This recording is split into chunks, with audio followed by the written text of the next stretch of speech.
ॐ सहना भवतु सहनौ भुनाक्तु सह वीर्यं कर्मावहै तेजस्विनावधीतमस्तु मा विद्विषावहै। ॐ शान्ति शान्ति शान्तिः। हरिः ओम्। नमस्ते जतिराजाय विवेकानंद सूरये सच्चित् सुख स्वरूपाय स्वामी देकापहारिणे। नमस्कार। आज এই সুন্দর সকালে ঠাকুরানী চক বিবেকানন্দ স্টাডি সার্কেলের উদ্যোগে আজ জাতীয় যুব দিবস পালনের যে সময় আমরা নিয়েছি, সেই যুব দিবস যার নামে সেই মহান নায়ক আমাদের মহাসৈনিক সবাই আদর্শ স্বামী বিবেকানন্দের জন্মদিন উপলক্ষে আমরা সবাই সমবেত হয়েছি এখানে। আজকে যারা উপস্থিত আছেন, আমার পাশে আছেন, এতক্ষণ সুন্দর করে তোমাদেরকে তোমাদের মৃত সঞ্জীবনী সেই আত্মস্বরূপকে জাগিয়ে তোলার যে ভাব দিয়েছেন, সেই জামাইবাটি উচ্চ বিদ্যালয়ের প্রধান শিক্ষক আমরা সবসময় আমরা পাই তাকে। আমার যে হুগলি যুব পরিষদ আছে 2 নম্বর, তার তিনি কনভেনার, তাকে আমরা পাই সবসময়, আমাকেও যেতে হয় সেই জন্যে।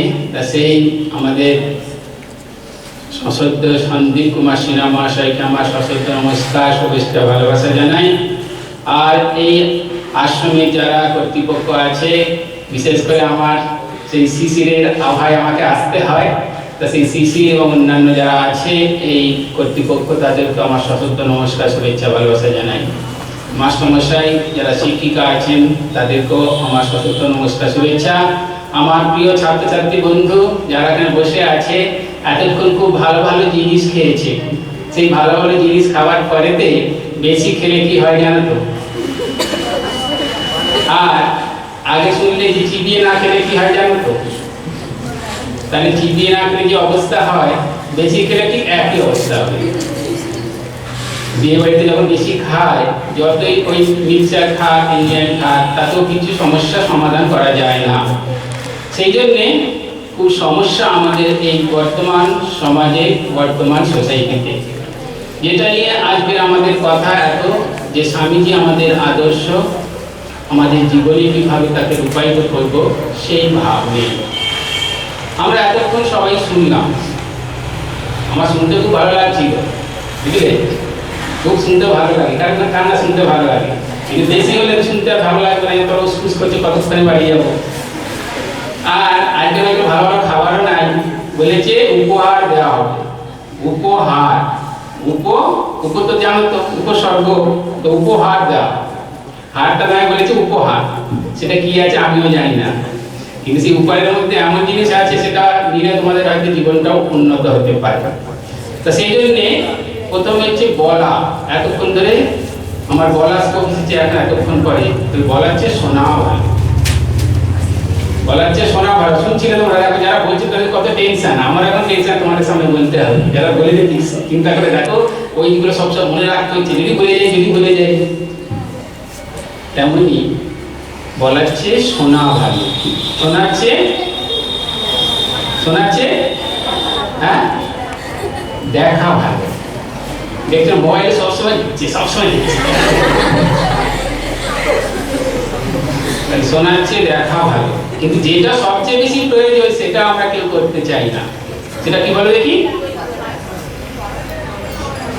দেখাচ্ছে, সেটা জীবনে রূপায়িত করা, সেটা কার্যকারী করা, সেটা সবচেয়ে প্রয়োজন।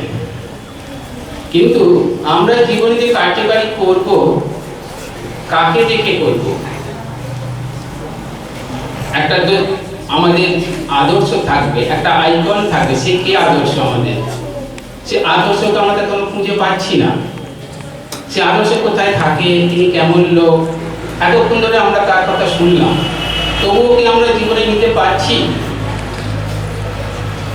আমরা কত বড় বড় শিল্পীদের নাম আমরা জানি, কত বড় বড় শিল্পীরা আছে যাদের দেখে আমাদের কত বড় বড়, যেমন ধরো রাধা শিল্পগোষ্ঠী আছে, তিনি লিখেছেন, মাইকেলেঞ্জেলো, রাফায়েল, তো বড় বড় শিল্পী, তারা যা দিয়ে গেছে আমাদের জগতে, সেগুলো আমাদেরকে অনুপ্রাণিত করে, যাকে দেখে আমরা অনেক কিছু শিখতে পারি।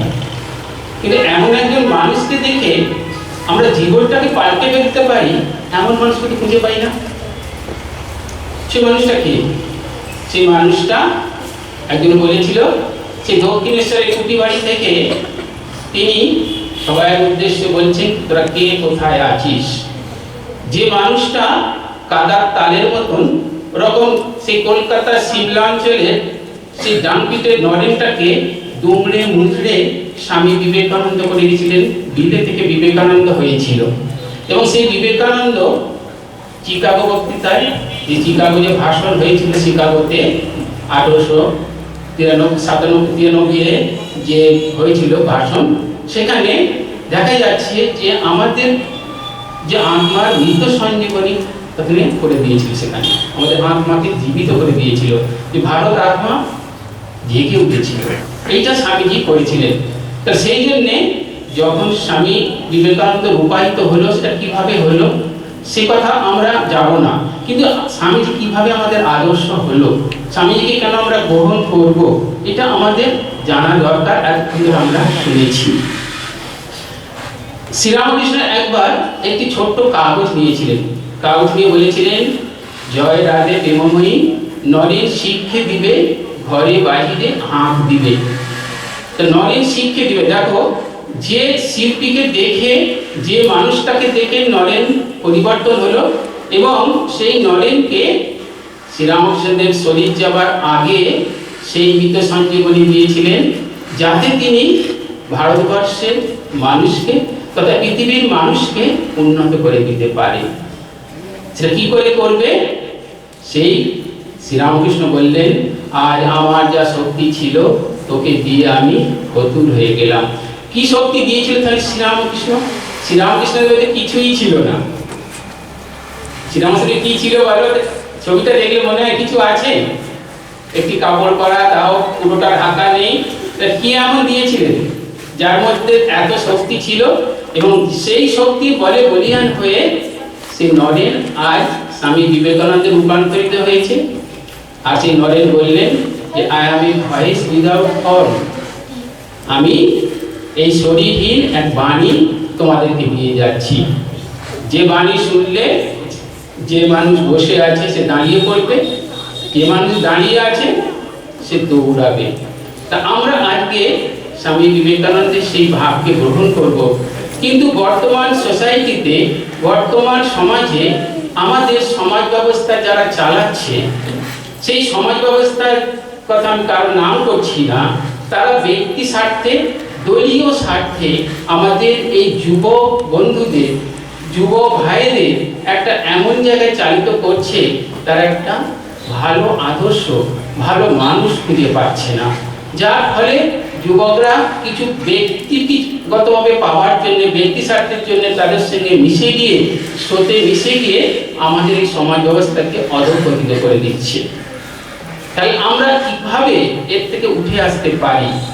এই উঠে আসতে গেলে কতগুলো স্বামীজির যে ভাব আছে, আদর্শ আছে, তার কতগুলো জিনিস আমাদের প্রথমে গ্রহণ করা দরকার, যেগুলো এই আজকের কথার মাধ্যমে কিন্তু উঠে এসেছে।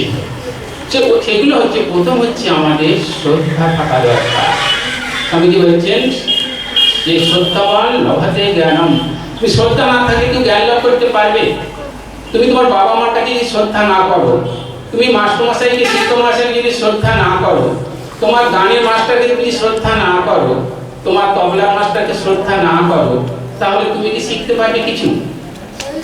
সেই জন্য প্রথমে স্বামীজি বলছেন শ্রদ্ধাবান লভাতে জ্ঞানম, শ্রদ্ধাবান হও। তা শ্রদ্ধাবান হতে গেলে স্বামীজি উদাহরণ দিয়েছেন, বিখ্যাত উদাহরণ আমাদের উপনিষদে আছে। সেই উপনিষদে বলা আছে, নচিকেতার কথা বলা হয়েছে।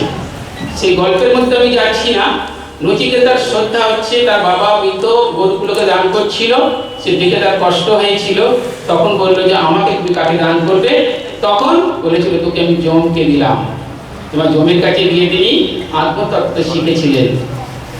আজকে আমাদের যারা পাস করে যায় 100-110 নাম্বার পায়, যখন তারা বাড়ি ফিরে যায়, বাড়ি ফিরে যাওয়ার সময় একটি সমাবর্তন অনুষ্ঠান হয়, জানো তো? যেমন উচ্চ বিদ্যালয় হয়, তোমার ছোট ছোট বিদ্যালয় হয় না, হয় অনেক সময়, কিন্তু বড় বিদ্যালয় যেমন ইউনিভার্সিটিতে সমাবর্তন অনুষ্ঠান হয়, বিদায়ী সম্ভাষণ অনুষ্ঠান হয়। সেই বিদায়ী অনুষ্ঠানে সবকিছু শেখানো হয়, কিন্তু কতগুলো এই যে মানুষ জীবন কিভাবে চালাতে হবে সেটা কিন্তু শেখানো হয় না। সেটা বলা হয় আমাদের তাকে উপনিষদের যুগে সমাবর্তন হতো, সেখানে যখন সে গুরুর কাছে শিক্ষা লাভের পরে বিদায় লাভ করতেন, তখন গুরু তাকে একটা অনুষ্ঠানে তাকে বলতো, সেখানে কি বলা হতো? প্রথমেই বলা হতো, সেখানে বলা হতো যে আচার্য দেব ভব। আচার্য কাকে বলে? সেখানে বলা হচ্ছে আচার্য মানে যারা তোমাকে শিক্ষা দান করে। তা প্রথমে বলেছে আচার্য হচ্ছে সবচেয়ে বড়, যে আচার্য দেব ভব, আচার্যকে শ্রদ্ধা করতে হবে, আচার্যকে পূজা করতে হবে। স্বামী শ্রদ্ধার কথা প্রথম বলছে যে শ্রদ্ধাবান না হলে কিন্তু কখনো তুমি কিছু জ্ঞান লাভ করতে পারবে না। তারপরেই বলেছে দেখো, শ্রদ্ধাবানের পরেই বলছে যে মাতৃদেব ভব। তুমি যদি মাকে না ভালোবাসো, পিতৃদেব পিতাকে যদি না ভালোবাসো, পূজা করো, তুমি কখনো বড় হতে পারবে না। পিতা মাতারা যদি দুঃখ পায়, তাদের আশীর্বাদ যদি না পাও, আমরা কেউই বড় হতে পারবো না। তাহলে দেখো, এবং স্বামীজি তার সঙ্গে যুক্ত করলেন একটি কথা, সে কথাটি কি হলো? দরিদ্র দেব ভব। দরিদ্র দেব মানে দরিদ্রকে পূজা করো। আমাদের যে স্বদেশ মন্ত্রের মধ্যে এখানে আছে, পরিষ্কার বলা হয়েছে। তা সেই স্বদেশ মন্ত্রে সেখানেও একই কথা বলা হচ্ছে, মানুষকে ভালোবাসো, নিজ জাতি থেকে আরম্ভ করে সবাইকে ভালোবাসতে বলছে। তাহলে এই যে ভালোবাসা, এই যে শ্রদ্ধা তুমি যদি না লাভ করতে পারো, তুমি কখনো বড় হতে পারবে না। তারপরে স্বামীজি বললেন যে কিভাবে, তাহলে এরপরে যেটি দরকার, প্রথম শ্রদ্ধাবান হতে হবে আমাদের। আমরা কি শ্রদ্ধা করি সবাইকে? আমার বাবা মাকে শ্রদ্ধা করি? দেখো, মা হচ্ছে আমাদের সবচেয়ে কাছের সম্পর্ক। আমাদের নারীটা আছে না, নারীটার সঙ্গে মায়ের সঙ্গে যোগ ছিল না? তাহলে নারীটাকে দেখলে কি মাকে মনে পড়ে? তাহলে এই যে ব্যাপারটা থাকছে, দেখো মায়ের সঙ্গে সম্পর্ক সবচেয়ে বেশি, সেই জন্য মাকে সবচেয়ে বেশি ভালোবাসা দরকার। এবং স্বামীজি বলেছিলেন, এক বিদেশিনী বলেছিলেন যে স্বামীজি কি করতে পারি? সেখানে স্বামীজি বললেন, কি বললেন? যে ভারতবর্ষকে ভালোবাসো। নিবিড় দেখো একই কথা বললেন, ভারতবর্ষকে ভালোবাসো, তোমাদের মাতৃদেবকে ভালোবাসো, মাতৃশক্তিকে ভালোবাসো। তোমরা যাদুগোপাল মুখোপাধ্যায়ের যদি ঐতিহাসিক বইগুলো পড়ো, সেখানে দেখা যাচ্ছে যে আমাদের ভারতবর্ষের যত স্বাধীনতা সংগ্রামী বেশিরভাগই কিন্তু স্বামী বিবেকানন্দের কথাতে, বাণীতে উদ্দীপিত হয়ে তারা কিন্তু জীবন পার করেছে। এবং তার একটি উদাহরণ দিয়ে আমি বলছি যে আমরা দেশমাতৃকাকে ভালোবাসতে বলছে স্বামীজি, এটা হচ্ছে মূল কথা। তোমরা বেঙ্গল ভলেন্টিয়ার বলে একটি বাহিনী ছিল, সেখানে তার যে মহান নায়ক ছিলেন, সেখানে হেমচন্দ্র ঘোষের নাম আছে। ঐতিহাসিক হেমচন্দ্র ঘোষ, স্বাধীনতা সংগ্রামী হেমচন্দ্র ঘোষ। তিনি ঢাকার লোক ছিলেন, ঢাকা ওই সমস্ত জায়গার লোক। তখন তো আমাদের এই বাংলা ভাগ হয়নি, তখন অবিভক্ত বাংলা ছিল। তা স্বামীজি যখন বিদেশ থেকে আসার পরে ওই সেখানে গিয়েছিলেন আমাদের ঢাকাতে, এবং স্বামীজি সেখানে বক্তৃতা বিভিন্ন জায়গায় দিয়েছেন। তা একটা জায়গায় স্বামীজি সেখানে বক্তৃতা দেওয়ার পরে বসেছিলেন, কিন্তু এত ভিড়, তখন ও স্কুলের মাধ্যমিক স্তরে পড়ে, কিন্তু যেতে পারছে না স্বামীজির কাছে। স্বামীজির কাছে বড় বড় লোকেরা যাচ্ছে, সবার অন্যান্যরা যাচ্ছে, কিন্তু ওই যুবক ছেলেরা কিছুতেই যেতে পারছে না। ওই হেমচন্দ্র ঘোষ পরবর্তী সময় তার ইতিহাসে লিখেছেন তিনি। হেমচন্দ্র ঘোষ যখন খুব কষ্ট করে স্বামীজির কাছে গেল, স্বামীজিকে প্রণাম করে বললেন, স্বামীজি আপনি আশীর্বাদ করুন। তখন স্বামীজি আশীর্বাদ করে বললেন যে দেশমাতৃকাকে ভালোবাসো। এবং সেই একটি কথাতে উদ্দীপিত হয়ে স্বামীজি মাথায় হাত দিয়ে যখন আশীর্বাদ করলেন, তাতেই তিনি স্বাধীনতা সংগ্রামে ঝাঁপিয়ে পড়লেন। তার জীবনে যদি তোমরা পরে দেখবে, ওখানে ওই একটি কথাতেই উদ্দীপিত হয়ে উঠেছে। তাই দেখো স্বামীজির বাণীর কত জোর। স্বামীজি বলে দেশমাতৃকাকে ভালোবাসো, প্রথমে নিজের মাকে ভালোবাসতে, তারপরে দেশমাতৃকাকে ভালোবাসো। এবং স্বামীজি বারে বারে বিভিন্ন বক্তৃতায় স্বদেশে বিদেশে তার নিজের মায়ের কথা বলেছেন, নিজের মায়ের কাছ থেকে কিভাবে ইন্সপায়ার্ড হয়েছেন। তোমরা জানো, ঘটনার কথা জানো। মা বলছেন সত্যকে ধরে থাকবে, নিজেকে শ্রদ্ধা করবে, অপরকে অশ্রদ্ধা করবে না, আর যখন নিজেকে দৃঢ়তা থাকবে, দৃঢ়তার সহিত অন্যকে যে সমস্ত খারাপগুলোকে তুমি বাধা দেবে। তা সেই জন্যে আমাদের তিনটে জিনিস অবশ্যই দরকার। প্রথম হচ্ছে আমাদের শ্রদ্ধাবান হতে হবে, তারপরে হতে হবে আমাদের কি হবে, মাভয় নির্ভীক হতে হবে। শ্রদ্ধাবান হলে যেমন হবে না, নির্ভীক হতে হবে, ভয় হলে হবে না। স্বামীজি এই বিখ্যাত কথা বলছেন, arise awake stop not in the goal is reached. যতক্ষণ না সেই লক্ষ্যে পৌঁছাতে পারছ ততক্ষণ তুমি থামবে না। এবং স্বামীজি দেখো উদাহরণ দিয়েছেন গীতার একটি শ্লোক। স্বামীজি বলছে আমার এই শ্লোকটি গীতার সবচেয়ে ভালো লেগেছে। সেই শ্লোকটা সবাই তোমরা পড়েছো, জানো। সেখানে যখন দেখো সেই কুরুক্ষেত্রের যুদ্ধে অর্জুন যখন বিমর্ষ হয়ে উঠছে, তোমাদের মতন আমাদের মতো বিমর্ষ হয়ে যাচ্ছে, সবাই ভয় পেয়ে যাচ্ছে, কি করতে পারছে না, দুর্বল হয়ে যাচ্ছে, তখন ভগবান শ্রীকৃষ্ণ বলছেন ক্লৈকং মাস্ম গম পার্থ বুদ্ধং দুর্বল হৃদয় ত্যাক্তৃষ্ট পরন্তব। ক্লৈকং মাস্ম গম পার্থ নৈতত্ত্বই উপপদ্যতে শুদ্ধং হৃদয় দৈবং ত্যাক্তৃষ্ট পরন্তব। বলছে এই কৃপণতা ত্যাগ করো, দুর্বলতা ত্যাগ করো, ত্যাগ করে তুমি ওঠো, তবে তুমি এই যুদ্ধে জয়ী হতে পারবে। তাহলে দেখো আমরা সবাই যুদ্ধ করছি, কিসের যুদ্ধ করছি? জীবন যুদ্ধ করছি। এই জীবন যুদ্ধে এগিয়ে যেতে হবে। প্রথম শ্রদ্ধাবান হতে হবে, তারপরে নির্ভীক হতে হবে, তারপরেই বলছেন যে পরার্থে জীবন পার করতে হবে, সেবা দ্বারা জীবনকে পরের জন্য দিতে হবে। স্বামীজি ধর্মের যে সংজ্ঞা দিয়েছেন খুব সুন্দর। স্বামীজি ধর্মের সংজ্ঞা দিয়েছেন কি? স্বামীজি বলছেন to be good, to do good, that is the whole of religion. Swamiji বলছেন to be good, to do good, that is the whole of religion. ভালো হওয়া আর ভালো করার মধ্যে সমস্ত ধর্ম লুকিয়ে আছে। পরার্থায় পরহিতায় য জীবতি স এব জীবতি অন্যাচ মিতাচ। পরের জন্য, পরের হিতের জন্য যে জীবন ধারণ করে সেই কিন্তু বেঁচে থাকে, আর অন্যগুলো সব বেঁচে থেকেও মরার মতন। পরার্থায় পরহিতায় য জীবতি, যে বেঁচে থাকে সেই জীবন ধারণ করতে পারে, আর অন্যাচ মিতাচ, অন্যরা বেঁচে থেকেও মরার মতন। তা আমরা কি সব মরার মতন যারা বসে আছি? স্বামীজির মূল আদর্শ তাহলে কি দেখা যাচ্ছে? স্বামীজি বলছেন বি অ্যান্ড মেক, তুমি হও, নিজে হও এবং অপরকে তৈরি করো। তাহলে জীবনটা দেখো বৃথা হয়ে গেল। জীবনটা কিভাবে তৈরি করতে হবে আমাদের বলেছি, আগেই বলেছি, আমাদের বর্তমান শিক্ষা ব্যবস্থার মধ্যে অনেক কিছু ভালো আছে, কিন্তু বেশিরভাগটাই নেগেটিভ। কারণ কি, আমাদের জীবনটাকে কেমন করে চালানো হবে, তার মূল্যবোধ কেমন হওয়া উচিত, সেটা কিন্তু শিক্ষা দেওয়া হয় না। সেই সমস্যার জন্য আমরা ভুগছি। কেন ভুগছি? দেখো আমরা বিজ্ঞানে সবসময় কত উন্নত করছি। 1945 সালে যখন হিরোশিমা নাগাসাকিতে বম ফেলা হয়েছিল, অ্যাটম বম, জানো তো কোথায় ফেলা হয়েছিল? সেটা কোথায়? জাপানে। এইটা যখন ফেলা হলো, লক্ষ লক্ষ লোক যখন মারা গেল, তখন বিজ্ঞানীরা খুব চিন্তায় পড়ে গেল যে কি করা যায়। তাহলে এই যে বিজ্ঞান সৃষ্টি হলো, তাহলে কি মানুষের মৃত্যুর জন্য সৃষ্টি হলো? তখন ওরা ঠিক করলো একটা মিল করতে হবে, একটা বিদ্যালয় তৈরি করতে হবে, একটা বিভাগ করতে হবে, যেখান থেকে এমন শিক্ষা থাকবে, সেই শিক্ষার মাধ্যমে বিজ্ঞানের সঙ্গে এই আধুনিক যোগ, ধর্মের যোগ থাকবে। তা নাহলে এই শিক্ষার মাধ্যম দিয়ে কখনো উন্নত হতে পারবে না। সেই জন্যে সেখানে কি করা হলো, দেখো যেমন একটা প্রদীপ কখনো তার তেল ছাড়া সে জ্বলে না, তেমনি একটা মানুষ কখনো তার আত্মিক শক্তি ছাড়া, ভগবানের শক্তি ছাড়া, ধর্ম ছাড়া সে বাঁচতে পারে না।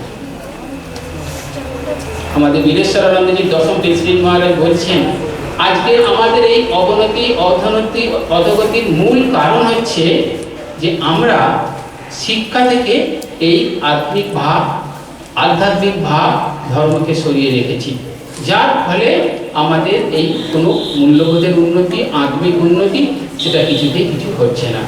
তাহলে কি করা দরকার? যেমন ধরো রান্না করার সময় কি করতে হয়, সব কিছু থাকে, কিন্তু একটা জিনিস না থাকলে কখনো সেটা স্বাদের হয় না। সেটা কি বলে দেখি? নুন। তেমনই আমাদের জীবনে যদি একটা আত্মিক ভাব, আধ্যাত্মিক ভাব, আত্মবিশ্বাসের ভাব না থাকে, কখনো সে বড় হতে পারবে না। সেই জন্যে কি করতে হবে? আমাদের মাধ্যমে আমাদের নির্ভীক হতে হবে। সেই জন্য উদাহরণ দিলাম যে নির্ভীক হতে গেলে আরেকটি উদাহরণ দেখো, স্বামীজির বাণীতে আমাদের স্বাধীনতা সংগ্রামীরা কিভাবে তাদের জীবন দান করেছে আরেকটি বিখ্যাত উদাহরণ তোমাদের কাছে তুলে ধরছি। মানিকতলা বোমা মামলা নিশ্চয়ই তোমরা অনেকেই শুনে থাকবে।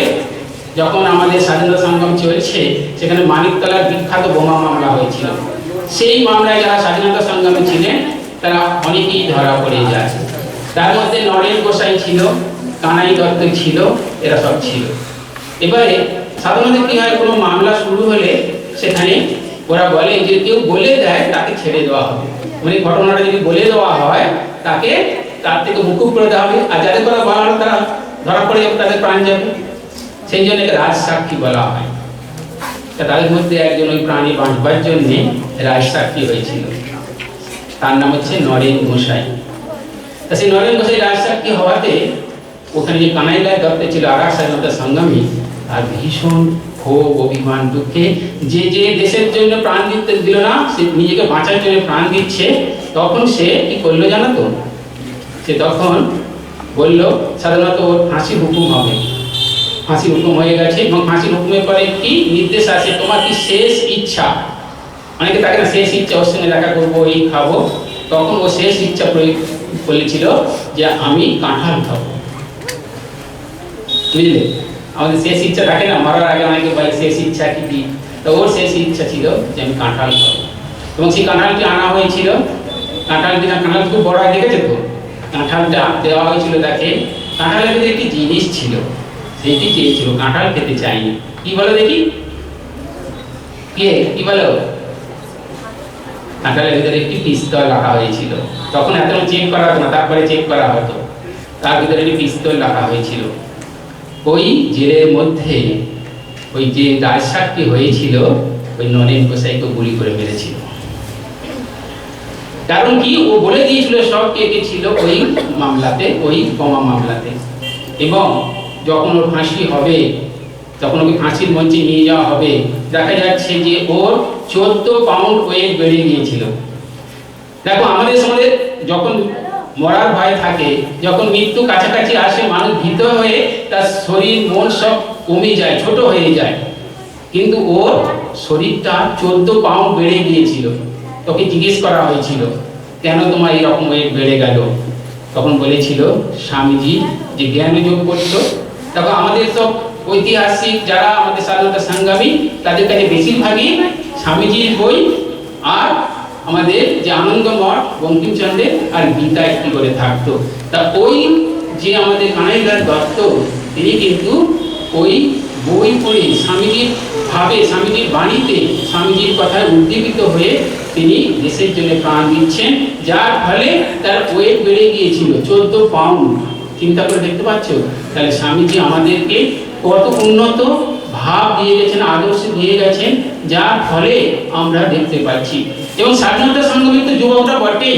স্বামীজি যখন বিদেশ থেকে ফিরে আসে, কল্পনা করতে পারবে না, যারা স্বামীজির জীবনী পড়েছো তোমরা, সেখানে দেখা যাচ্ছে যে মাদ্রাসে যখন তিনি আসবেন, সমস্ত ট্রেন ভর্তি হয়ে যাচ্ছে। সরকার বলল যে কোনো রকম টিকিট আর দেবে না, এবং স্বামীজি যে ট্রেন দিয়ে যাবে সেখানে ট্রেনের লাইনে শুয়ে পড়ছে স্বামীজিকে দেখার জন্যে। এবং স্বামীজি যখন সেই অ্যালবার্ট হলে বক্তৃতা দেবেন, সেখানে হাজার হাজার লোক বাইরে, তখনকার দিনে মাইক ছিল না। চিন্তা করো যে স্বামীজির জন্য তারা কত উদ্দীপিত হয়েছে স্বামীজির বাণীতে। আর স্বামীজি যখন বিদেশ থেকে ফিরে এলো 97-এ, সেখানে দেখা যাচ্ছে বজবজ থেকে ফিরে আসছিলেন। বজবজ থেকে শিয়ালদার ট্রেনে যখন ফিরে এলেন, স্বামীজিকে যে ঘোড়ার গাড়িতে তোলা হওয়ার কথা ছিল, সেই ঘোড়াগুলো খুলে দিয়ে আমাদের যুবক ভাইরা টেনে নিয়ে আসছিল। তখন রিপন কলেজ, যেটা সুরেন্দ্রনাথ কলেজে, তাকে সংবর্ধনা জানানো হয়েছিল। তাহলে দেখতে পাচ্ছ যে আমাদের স্বামীজির আদর্শে, স্বামীজির ভাবে, স্বামীজি এমন কি করেছিলেন যে যার জন্যে ঘোড়াকে খুলে দিয়ে তারা নিজেরা টেনে নিয়ে যাচ্ছে। ভারতবর্ষের অন্তরাত্মাকে জাগিয়ে দিয়েছিলেন, তোরা মায়ের জন্য সব বলি প্রদত্ত। এই একটা কথাতেই সবাই উদ্দীপিত হয়ে উঠেছিলেন। তা আজকে আমরা মাপই, আমরা নির্ভীক হব আর পরার্থে জীবন পাঠ করব। এই আদর্শ যদি আমরা না গ্রহণ করতে পারি কখনো আমরা বড় হতে পারবো না। সেই জন্যে একটি কথা বারবার তোমাদের বলছি যে এই কতগুলো জিনিস যদি আমরা জীবনে না গ্রহণ করতে পারি কখনো বড় হতে পারবো না। যেটা সবচেয়ে বলা হচ্ছে যে মনঃসংযোগ করতে হবে। মনগুলো আমাদের দেখো, মন নিয়ে অনেক কথা হয়েছে। আমাদের মনটা এমন একটা জিনিস যাকে ধরা ছোঁয়া যায় না, মনকে দেখা যায় না, বোঝা যায় না মনটা কোথায় থাকে। মনটা আমাদের কোথার মধ্যে থাকে, কিসের মধ্যে থাকে? মনটা সবসময় আমাদের কিসের সঙ্গে থাকে বলে দেখি? বলা হয়েছিল যে আমাদের ইন্দ্রিয়ের সঙ্গে থাকে, বিষয়ের সঙ্গে থাকে। মনকে ধরা ছোঁয়া যায় না, মন সবসময় ব্যস্ত থাকবে। মন হচ্ছে জোঁকের মধ্যে। জোঁককে দেখেছো? জোঁক একটা ধরবে আর একটা ছাড়বে। আমাদের মন এত কুইক করছে, এত তাড়াতাড়ি ধরছে ছাড়ছে, আমরা বুঝতে পারি না। মনের গতিবেগ জানো তো? মনের গতিবেগ কত? শব্দের গতিবেগ কত? আলোর গতিবেগ কত? তার চেয়ে মনের গতিবেগ বেশি। আলোর গতিবেগ 1,86,000 মাইল পার সেকেন্ড বলছে। আর মনের গতি, এই জন্য বসে আছে মনে এখানে না থাকে দেখবে আমেরিকায় কি আমার আত্মীয় স্বজন আছে তাতে চলে যাচ্ছে, তাহলে কার গতিবেগ বেশি দেখো। তাহলে সেই মনকে নিয়ন্ত্রণ করা কত কঠিন। স্বামীজি উদাহরণ দিয়েছে, বিখ্যাত উদাহরণ, বাঁদরের উদাহরণ নিশ্চয়ই শুনেছো তোমরা। বাঁদরকে দেখেছো তো? বাঁদর কত চঞ্চল হয়। বাঁদর যেরকম চঞ্চল হয়, সেই বাঁদরকে খাইয়ে দেওয়া হয় কি বলে দেখি? ওইসব তোমাদের সন্ধ্যেবেলা কি খায় দেয়? ওই খাইয়ে দেওয়া হয়েছে, মত্ত হয়ে গেছে, ওই রকম মত্ত হয়ে গেছে। তারপরে ওতেও হয়নি, তারপরে যে বৃশ্চিক দংশন করিয়ে দেওয়া। বৃশ্চিক কি বলে দেখি? বৃশ্চিক জানো না? বিছে দংশন করে দেওয়া হয়েছে, তাতেও হয়নি। তারপরে ওর মধ্যে পেতাত্মা ঢুকিয়ে দেওয়া হয়, ভূত টুত কি বলে সব না, ওগুলো ঢুকিয়ে দেওয়া হয়। আর বানরটা কিরকম চঞ্চল হয়েছে বুঝতে পারছো? ওরকম অর্জুন অত চঞ্চল হয়ে গিয়েছিল, যুদ্ধ করবে না, আত্মীয় স্বজনদেরকে মারবে না, তাহলে কি করে জয় হবে? সত্যের জয় কি করে হবে তাহলে? তখন অর্জুন খুব একেবারে বিমর্ষ, বিষাদীন হয়ে যাচ্ছে, বিষাদ। তখন বলছে যে চঞ্চলং কৃষ্ণ কোমাতি বলবৎ ধীরম তস্যাং নিগ্রহং মন্যে বায়োরিব সুদুষ্করম। বলছে আমার মন এত চঞ্চল হয়ে গেছে যে আমি একে ধরে রাখতে পারছি না। বায়ুকে যেমন ধরে রাখা যায় না, তেমনি এই মনকেও ধরে রাখা যায় না। ভগবান বলে ঠিক বলেছে, আমরা মনকে ধরে রাখতে পারছি। তখন বাড়িতে বলছেন ছটফট করছে, কখন মোবাইলটা ঘাঁটবো তার জন্য মনটা উসকুস করছে, মন ছটফট করছে সব সময়, ধরে রাখা যাচ্ছে না। কখন বাড়ি যাবো, কখন টিউশনে যাবো, এরা কি বলছে সব সকাল থেকে রাত পর্যন্ত কি করছে শুনে যে কিছুই যাচ্ছে না আমরা। তাহলে কি মনটা এত চঞ্চল হয়ে যাচ্ছে? তখন ভগবান বললেন হ্যাঁ ঠিক বলেছে, অসংশয় মহাবাহ মনোদুর্নিগ্রহং চলম অভ্যাসনা তো কমতেও বৈরাগ্য ইচ্ছাতে। বলছে হ্যাঁ কোনো সন্দেহ নেই মন এত চঞ্চল, তাহলে কি করে হবে তাহলে? বলছে অভ্যাসনা তো কমতেও, হে কমতেও অভ্যাসের দ্বারা আর বৈরাগ্য। কিন্তু এই ছোট বয়সে অভ্যাসটা না করতে বলে, বৈরাগ্যটা আরো সাংঘাতিক, বুঝলে তো? এই বৈরাগ্য আসা অত সহজ নয়, কিন্তু তবু আমাদের চেষ্টা করতে হবে। কিন্তু কিভাবে করব? দেখো এই যে আমরা বানরের কথা বললাম, আমাদের মন এত চঞ্চল তো যে আমরা ওই যে মদ খাইয়েছিল, মদটা কি জানো তো কেন আমাদের মন চঞ্চল হয়? এই বাসনা মদে আমরা, বাসনা যে অমৃত সেটা আমরা খাচ্ছি, বাসনার রূপ অমৃত। এই যে আমাদের এটা পেতে হবে, ওইটা পেতে হবে, এই বাসনা, এই কামনা আমাদেরকে চঞ্চল করে দিচ্ছে। বাসনার রূপ মদিরা আমাদের পান করেছি, সেই জন্যই চঞ্চল হয়ে যাচ্ছে মন। এরপরে দেখো ওই যে বৃশ্চিক দংশন করে দেওয়া হয়েছে না, বৃশ্চিক দংশন বুঝেছে তো? বৃশ্চিকটা কি বলে দেখি? দিচ্ছে তো এখানে। কেন বৃশ্চিক কি বলে দেখি? আমাদের হিংসা, বৃশ্চিক রূপ হিংসা আমাকে দংশন করছে। ও ভালো হচ্ছে, ও পড়াশোনা ভালো করছে, ওর অনেক টাকা, এই জন্য হিংসা। এই হিংসাতে আমাদেরকে মনকে চঞ্চল করে দিচ্ছে। এরপরে বলেছে যে ওই পেতাত্মা ঢুকিয়ে দেওয়া হচ্ছে। এই পেতাত্মা আরো সাংঘাতিক। পেতাত্মাটা কি জানো তো? অহংকার। এই অহংকার রূপ পেতাত্মা আমাদেরকে অস্থির করে ফেলেছে। তাহলে দেখো এই বানরের সঙ্গে অতগুলো উদাহরণ দিয়ে স্বামীজি বোঝাচ্ছে যে তুমি বাসনা রূপ মদিরা পান করেছ, আর বৃশ্চিক রূপ হিংসাকে তুমি দংশন করছে তোমাকে, আর পেতাত্মা রূপ অহংকার তোমাকে নানানভাবে জর্জরিত করে দিচ্ছে, যার ফলে আমরা এত বাসনা কামনার পিছনে দৌড়াতে দৌড়াতে একেবারে অস্থির হয়ে উঠছি। কি করে তাহলে এর থেকে রেহাই পাওয়া যাবে?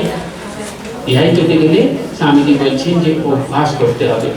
স্বামীজিকে প্রশ্ন করা হয়েছিল, স্বামীজি এটা কি করে করা যাবে? স্বামীজি বললেন, আমি আজ পর্যন্ত যা শিখেছি সব ভুলে যেতে চাই। উনি যদি ট্যাবলেট থাকতো না, যেমন মুখ শুদ্ধি থাকে না, মুখ শুদ্ধি খেলে আমাদের কি হয়?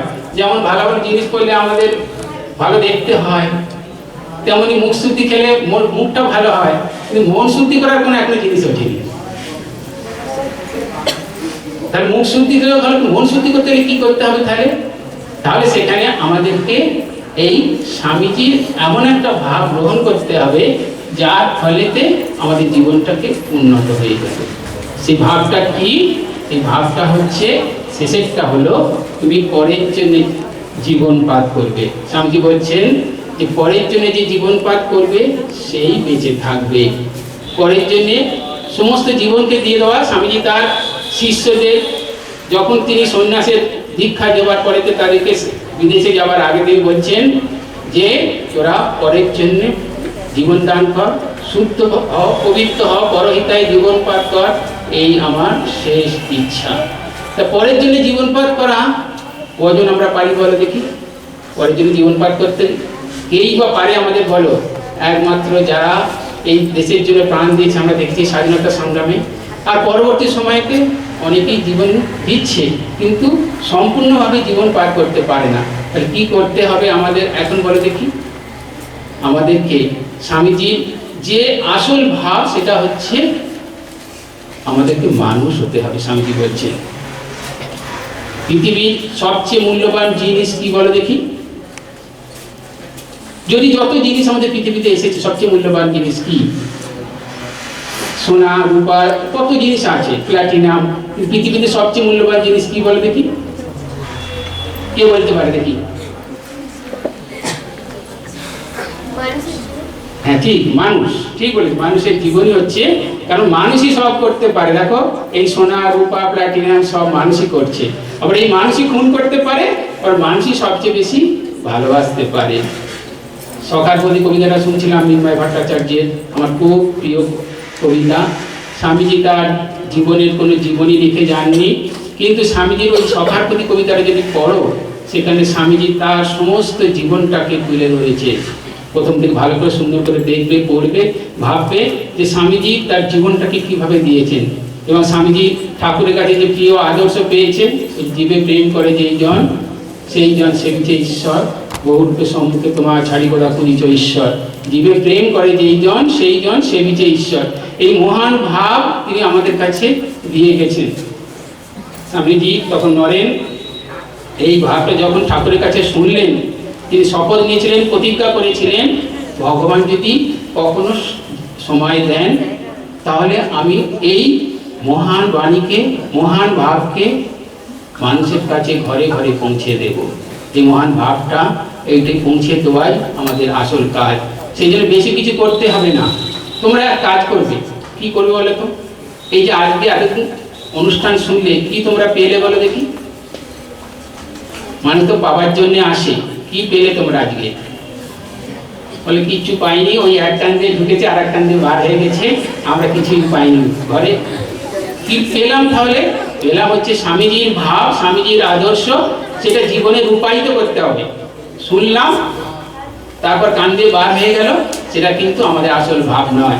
আসল ভাব হচ্ছে সেই মহান ভাব, যেটা জীবনে রূপায়িত করলে তুমি একজন মানুষ হয়ে যাবে। সেই মানুষের সংজ্ঞা অনেক আছে। স্বামীজি বলছেন, কি মানুষের সংজ্ঞা দিয়েছেন স্বামী, খুব সুন্দর। স্বামীজি বলছেন যে আমাদের ভিতরে সমস্ত পশুত্ব ভাব আছে, প্রত্যেকটা মানুষের মধ্যে একটা হীন ভাব আছে, পশুত্ব ভাব আছে। সেই পশুত্ব ভাবকে জাগিয়ে তোলাই হচ্ছে মনুষ্যত্বের ভাব। পশুত্ব থেকে মনুষ্যত্বে, আর মনুষ্যত্ব থেকে দেবতায় উত্তীর্ণ হয় হচ্ছে আমাদের জীবনের আসল আদর্শ। তা আজকে আমরা যারা বসে আছি এই ভাবনা নিয়ে যাব যে আমাদের জীবনটাকে সুন্দর করে তুলতে হবে। সেই জন্য প্রত্যেক দিন সকালে উঠেই না তোমরা কিন্তু কি করবে বলে দেখি? স্বামীজির ছবিটাকে দেখবে, যাকে যার ভালো লাগে। সেই জন্যে আমি একটি পাটিগণিতের সূত্র তোমাদেরকে বলছি। এই পাটিগণিত সূত্র আমাদেরকে শুনে থাকবে, বিখ্যাত সূত্র। সেই সূত্র শুনলে সেই অনুযায়ী জীবন ধারণ করলে তোমাদের জীবন নিশ্চয়ই উন্নতি হবে, আমি আশা করছি। তোমার পাটিগণিত তো পড়েছো নাকি? করেছো তো? পাটিগণিত অঙ্ক করেছো তো? তা সেখানে পাটিগণিতে প্রথমে কি করতে হয় বল দেখি? প্রথমে কি করতে হয় পাটিগণিতে? যোগ করতে হয়। তা যোগ তুমি সকালে উঠেই না, সকালে উঠেই প্রথমে তুমি না কারোর মুখ দেখবে না, তুমি যাকে ভালোবাসে সবচেয়ে তাকে দেখবে। বলে না আমি অন্যকে ভালোবাসি, সব দেখি না। তা সেই জন্যে সকালে উঠেই তোমরা এমন একজন মানুষকে দেখবে যে আমার জীবনের আদর্শ, যে আমার জীবনের আইকন, যাকে দেখলে আমার জীবন উন্নত হবে, এমন মানুষের মুখ দেখবে প্রথম। তার সঙ্গে তোমার মনকে যোগ করবে। এই প্রথম যোগ হবে তোমার, কারোর মুখ দেখবে না তুমি। অনেকে বলে না সকালে উঠে এর মুখ দেখলাম হাঁড়ি ফাটবে আজকে, তা সেই জন্য ওরা মুখ দেখবে না, এমন মানুষের মুখ দেখবে যার জীবনে আমাদের আদর্শ, সেই মানুষের মুখটি দেখবে। সেই মানুষটি যেই হতে পারে, স্বামীজি হতে পারে, মা হতে পারে, বা বুদ্ধ হতে পারে, যে কেউ হতে পারে, কিন্তু তাকে আমরা প্রথম দর্শন করব। সেই জন্য প্রথমে আমরা এমন মানুষের সঙ্গে মনটা যোগ করব যেটা আমাদের জীবনকে উন্নত করতে পারে। এইবারে আমরা যোগের পর কি হবে? যোগের পর কি হবে? ওদের মন অস্থির হয়ে গেছে। যোগের পরে বিয়োগ করতে হবে। কি বিয়োগ করবে বলে দেখি? তোমাদের হীনতা, দীনতা, হিংসা, এইগুলোকে বিয়োগ করতে হবে। সকালে উঠে তুমি ভাববে আমি কাউকে আর খারাপ কথা বলবো না, কারোর প্রতি আমি হিংসা করব না, এই ভাব তোমাকে প্রয়োগ করতে হবে। দেখবে আস্তে আস্তে আমার জীবন, সবার জীবন তখন উন্নত হতে থাকবে। যোগের পর বিয়োগ হলো, বিয়োগের পর কি করবে বলে দেখি? গুণ করবে। কি গুণ করবে? আমাদের মধ্যে অনেক অনন্ত গুণ আছে, অনন্ত ভাব আছে, ঔদার্য, ঔদার্য, ভালোবাসা, এইগুলো মানুষকে দেব, তাহলে আমাদের জীবনটা সুন্দর হবে। এরপরে যোগের পরে কি হবে? ভাগ। ভাগটা যে করে দেখো, আমাদের প্রত্যেকের জীবনে দুটো জিনিস সবসময় আছে, সুখ আর দুঃখ। এমন কোনো মানুষ নেই যার সুখ দুঃখ নেই। আমি যে ওই সকারপতি কবিতায় বলছেন, যত দূর যাও বুদ্ধির করি আরোহণ, এই সেই সংসার জলদি দুঃখ সুখ করে আবর্তন। অতএব দুঃখ সুখ প্রত্যেকের জীবনে আছে। সেই দুঃখ সুখ এই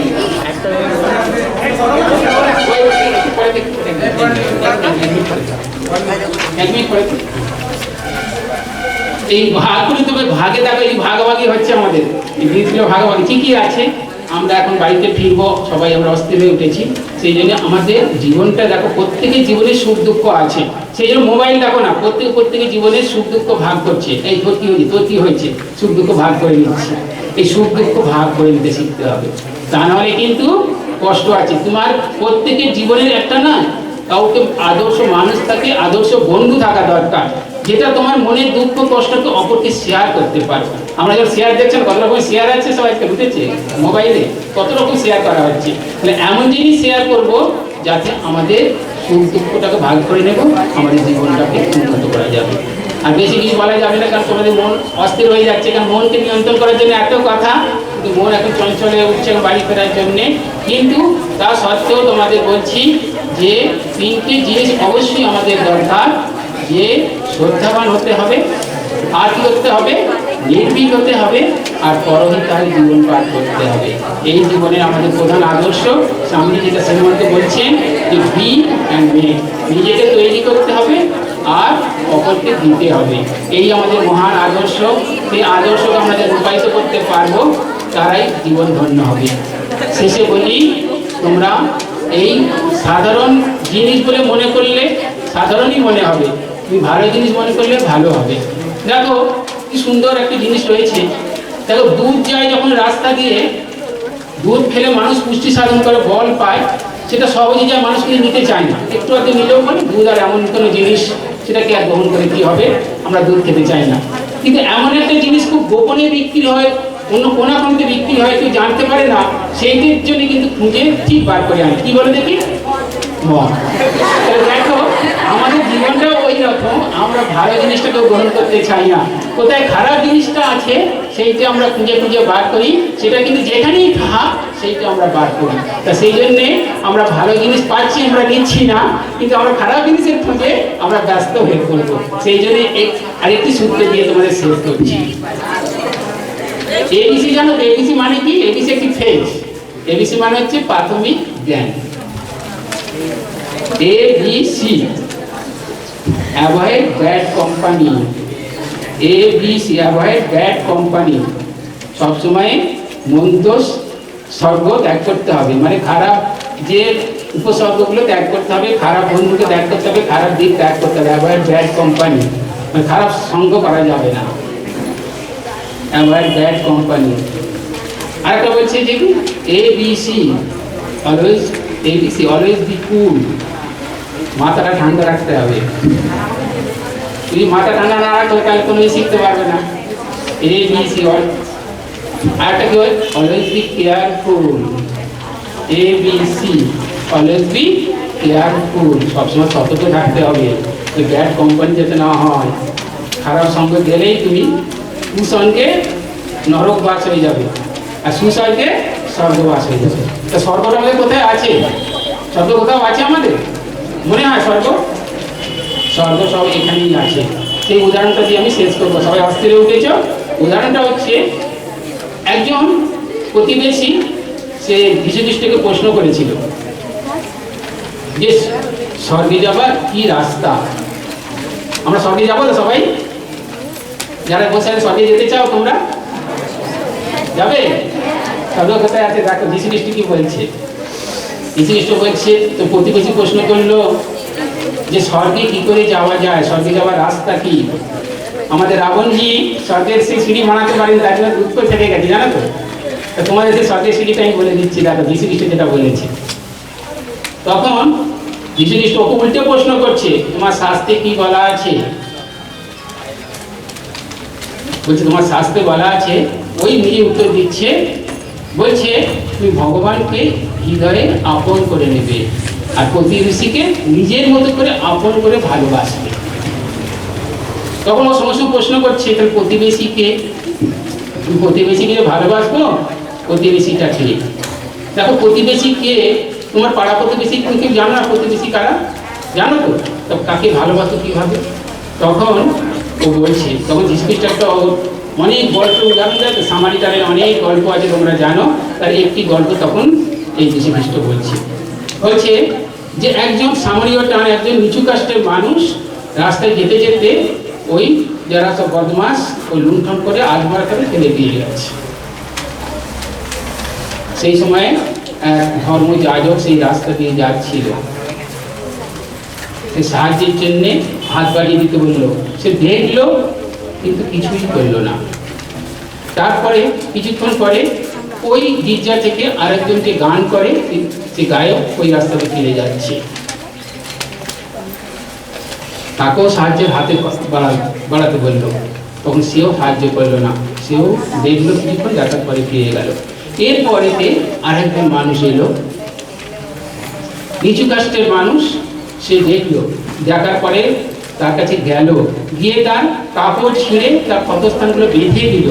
বেঁধে দেওয়ার পরেতে তখন এই যে ইন আছে না সরাইখানা, সেই সরাইখানায় নিয়ে গেল। সরাইখানার মালিককে বলল যে এর জন্য যত কিছু দরকার ব্যবস্থা, ডাক্তার, ঘর, থাকার জমি, সমস্ত কিছু আমি দেব, আপনি ব্যবস্থা করুন। এবং সেই সরাইখানায় নিয়ে গিয়ে সমস্ত তার সেবা শুশ্রূষা করলো, করার পরেতে সে ফিরে গেল। এখন বড় দেখি প্রতিবেশীকে, ওই ধর্মযাজক না ওই গায়ক না সে নিচু কাস্টের মানুষটা যে ওকে সেবা করেছিল?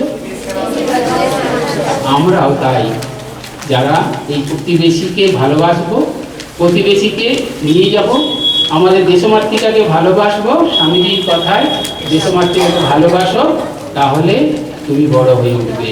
তাই সেই জন্যে স্বর্গে যাওয়ার রাস্তা বলা হলো, তুমি প্রতিবেশীকে ভালোবাসবে, একটা যে পীড়িত তার সেবা করবে।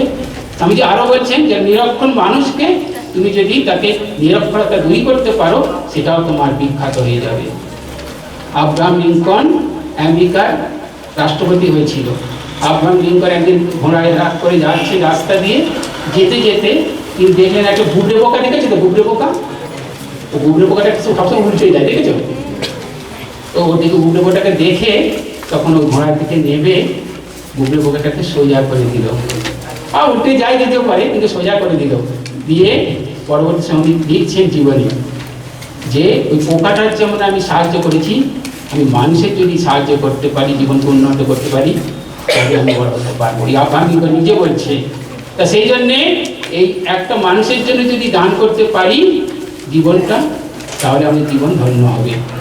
আর কিছু বলছি না, জীবনকে ধন্য করাই আমাদের লক্ষ্য। আমাদের প্রত্যেকটা যারা ছাত্রছাত্রী বন্ধু অন্যরা বসে আছে, জীবনকে উন্নত করতে হবে। আমরা একটা ছোট্ট বালুকণাকে যদি কৃষিত মরুভূমির সেই বালুকণাকে আমাদের এই জীবন দিয়ে কৃষিত মরুভূমির সেই এক বিন্দু বালিকে যদি আমরা প্রাণ দিতে পারি, তাহলে আমাদের জীবন ধন্য হবে। তা না হলে স্বামী বলছেন বিথৈগতস্য জীবনম, তোমার জীবন বৃথা। আমরা বৃথা নিশ্চয়ই করবো না, স্বামীজির আদর্শে আমাদের জীবনকে উন্নত করব। এইখানে শেষ করছি। সমস্ত আমাদের ছাত্রছাত্রী বন্ধু যারা আছেন সবাইকে আমার এবং অন্যান্য যারা উপস্থিত আছেন সবাইকে আমার আন্তরিক সচেতন নমস্কার, শুভেচ্ছা, ভালোবাসা দিয়ে শেষ করছি। ওম শান্তি শান্তি শান্তি। হরি ওম তৎসৎ। শ্রী রাম কৃষ্ণ।